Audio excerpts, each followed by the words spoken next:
coming along here. Lead us in prayer. Everybody bow your heads.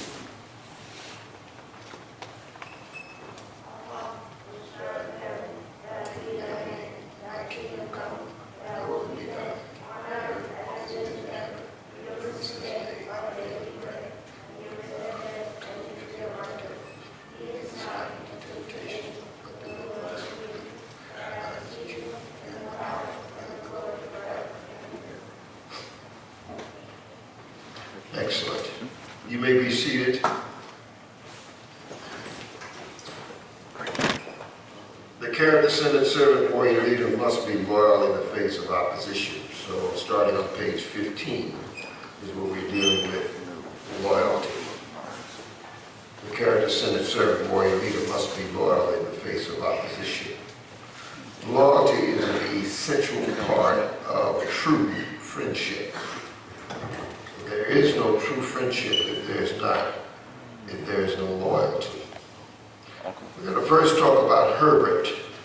Herbert. Everybody's heard about Herbert. Herbert's on page 15 of your manual. Everybody knows about Herbert. Herbert. Flowers picked fresh and bright, placed on the table in plain sight.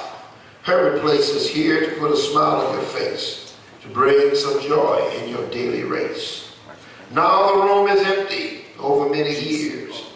How we miss Herbert with many tears. To hear his voice, to see his face, to feel his touch and his warm embrace. We wait and wait and wait. So, what is the message regarding loyalty at this point? Yes, sir.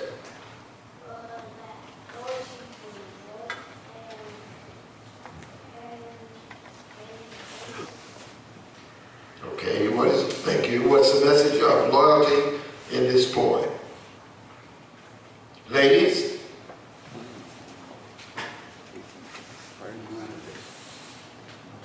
Okay, well, let's read the poem again. Everybody's at Herbert on page 15. Read. Flowers picked fresh and bright, placed on the table in plain sight. Herbert placed us here to put a smile on your face, to bring some joy in your daily race. Now the room is empty over many years. How we miss Herbert with many tears. To hear his voice, to see his face, to feel his touch and his warm embrace. We wait and wait and wait. So, what is the message regarding loyalty in this point? Yes, sir. No, we can't hear you. Okay, they're waiting for Herbert, so Herbert had obviously made an impression. Ladies, what's the message of loyalty at this point? Okay, ladies, read Herbert, read.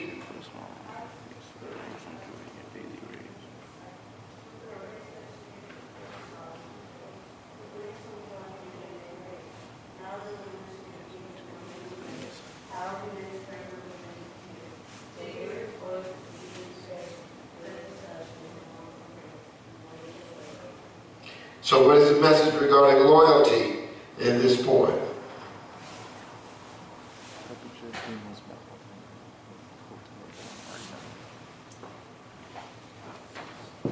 Okay, let's read it again. Ladies, read.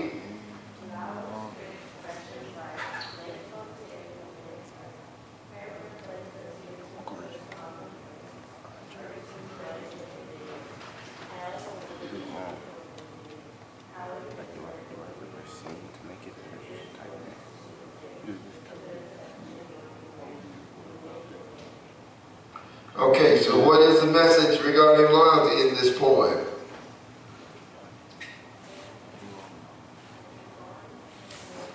I can't hear you. What was it? Okay, let's try it again. Ladies, read Herbert.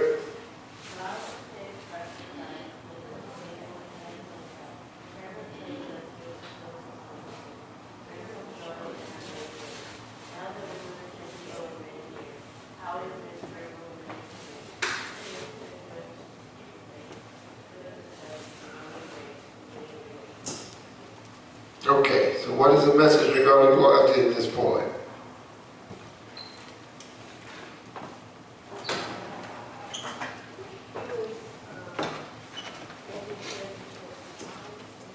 He made sure what? He put flowers in the place, so he could be counted on to do what? To bring flowers. Young man, what do you think the flowers represent at this point?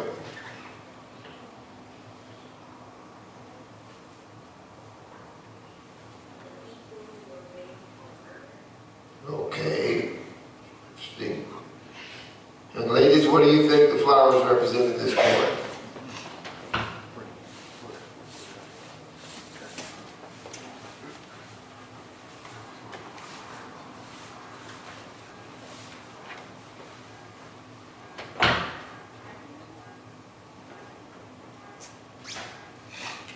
Speak up. Happiness, okay. What lessons regarding steadfast loyalty can we apply in our own lives from this point, young men?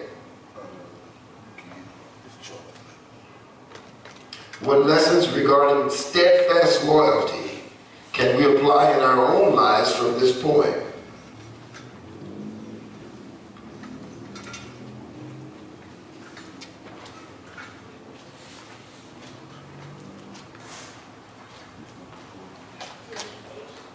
To be patient. Very good, thank you. Young ladies, what lessons regarding steadfast loyalty can we apply in our lives from this point?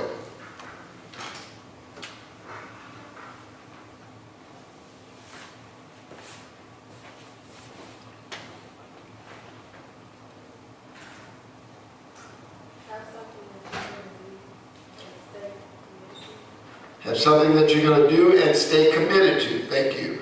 What faithful symbols do you remember from your childhood, early in your childhood, maybe when you were a baby? What do you remember that sticks in your mind? Some symbol.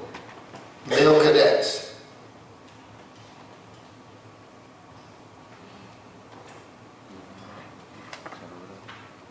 And don't tell me a pacifier.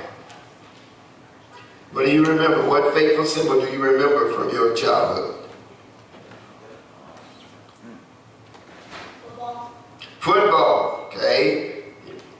Female cadets. What was that? Milk? I'm sorry. A belt. Something to hold up your britches. Right? All right. Group, attention. Try it again, sit down. Get some pep in our step. Boom! Attention. We're at principles. Page 15. Loyalty stands. Read. Loyalty stands the test of time and assaults and significantly affects the outcome of all of life's challenges. Disloyalty can destroy like a termite, undermining whatever good the leader has accomplished. Loyalty is the indispensable leadership value. Sincerity is freedom from deceit, hypocrisy, or duplicity. It is also earnestness, truth, candor, and frankness. Commitment is a state of being willing to obligate yourself to an end result. Loyalty has no limits. Let's talk about Joseph. Read. This story is taken from Hebrew history. It serves as an example of loyalty without limit. Now when Joseph arrived in Egypt with the Ishmaelites, traders, he was purchased by Potiphar, a member of the personal staff of Pharaoh, the king of Egypt. Potiphar was the captain of the palace guard. The Lord was with Joseph and blessed him greatly as he served in the home of the Egyptian master. Potiphar noticed this and realized that the Lord was with Joseph, giving him success in everything he did. So Joseph naturally became quite a favorite with him. Potiphar soon put Joseph in charge of his entire household and entrusted him with all of his business dealings. From the day Joseph was put in charge, the Lord began to bless Potiphar for Joseph's sake. All his household affairs began to run smoothly, and his crops and livestock flourished. So Potiphar gave Joseph complete administrative responsibility over everything he owned. With Joseph there, he didn't have a worry in the world, except to decide what he wanted to eat. Now Joseph was a very handsome and well-built young man. And about this time, Potiphar's wife began to desire him and invited him to sleep with her. But Joseph refused. Look, he told her, my master trusts me with everything in his entire household. No one here has more authority than I do. He has held back nothing from me except you, because you are his wife. How could I ever do such a wicked thing? It would be a great sin against God. She kept putting pressure on him day after day, but he refused to sleep with her, and he kept her out of her way as much as possible. One day, however, no one else was around when he was doing his work inside the house. She came and grabbed him by his shirt, demanding, sleep with me. Joseph tore himself away, but as he did, his shirt came off. She was left holding it as he ran from the house. Potiphar had many servants who were faithful to do the task assigned them. But in Joseph he had something more. He was loyal. So Potiphar left all that he had in Joseph's hand. He knew not aught he had, save the bread which he did eat. So he didn't even know how much money he had. He didn't know how much livestock, because he trusted Joseph. Did he trust Joseph because he was faithful or because he was loyal? He was loyal. Continue the disloyal commander. Read. This story is taken from Hebrew history. It points out how attempting to improve upon your leader's command is an act of disloyalty. Then the king instructed Amasa to mobilize the army of Judah within 3 days and to report back at that time. So Amasa went out to notify the troops. But it took him longer than 3 days he had been given. Then David said to Abishai, that troublemaker Sheba is going to hurt us more than Absalom did. Quick, take my troops and chase after him before he gets into a fortified city where we can't reach him. Amasa had never learned loyalty. He had joined Absalom in his rebellion. Now, however, he was pardoned by King David and raised to the position of David's commander-in-chief. Amasa was very grateful and sincere, but in the very first task he was asked to perform, his lack of loyalty surfaced again. He had almost caused a civil disaster. Sheba, a rebel from Benjamin, was beginning to assemble the northern 10 tribes to rebel against David. David knew that time was of the essence, so he sent Amasa to gather as many troops of Judah as he could within a day and a half, and they might strike Sheba and those with him before they had a chance to mobilize. Amasa thought he was being loyal, but he decided to take extra time so he could gather many more troops for Judah. When the morning came for him to appear before David, there was no Amasa, and there were no troops. David, realizing the situation was desperate and immediate action was needed, sent his household troops against Sheba. Amasa had failed because of his subtle form of disloyalty. If you as a loyal leader are asked by one in charge to do something, can he relax his Potiphar knowing it will be done and done well? Is he free from having to ask again and again? Stop. So it looks like Amasa was trying to do a good job. Matter of fact, he wanted to bring David the very best, right? Yes, sir. So what was disloyal about that? He didn't do any of that. Okay, ladies.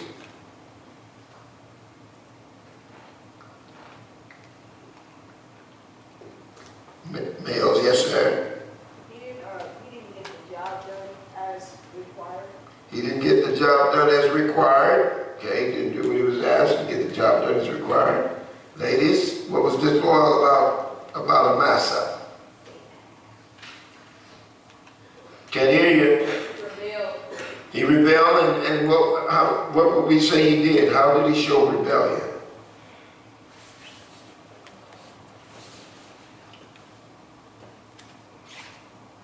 Well, let's look at the facts. David said, get me some men so that we can go to war in 3 days. Right? Yes, sir. He went out to get some men, but he took longer because he was looking for what? More men and maybe even better men. Right? So, when you try to improve upon what you've been requested to do, you want to do it better than what you were requested. That's a form of disloyalty. In our today's society, we tend to reward that until it gets us in trouble, then we get fired or something else worse. Page 17, the dimensions of loyalty. Are you there? Read. Loyalty is a statement that you want the one you follow to prosper. The heart set is as that of Eleazar, the servant of Abraham. When he was sent to find a wife for Isaac, he prayed, O Lord God of my master Abraham, I pray thee, send me good speed this day and show kindness unto my master Abraham. His focus was on his master, not his own performance. You got it? Yes, sir. His focus was on who? His master. His master's name was Abraham. He wasn't trying to make points for himself. Read on. Loyalty means that the one you serve can trust you. He knows what you will not only do the task that was assigned, but that you are for him. He knows that you will not only do the task that was assigned, but you are for him. So the person knows they can trust you because they know you will not only do the task that was assigned, but that you're for him, of them. Read on. He can rest in the knowledge that his wishes and vested interests are safe with you, and that you will do the task the way he desires it. This does not stifle creativity. Loyalty means you serve the way you have been asked. You're not to do things your own way unless you have been specifically given the freedom to do so by the one in charge. Loyalty means that you hang in there even when the going gets rough. Many times we struggle because our loyalties are to ourselves and our own thinking. When such things happen, there is much heartache. You got the picture? So loyalty means you serve the way you have been asked. Okay, we got to read that paragraph again.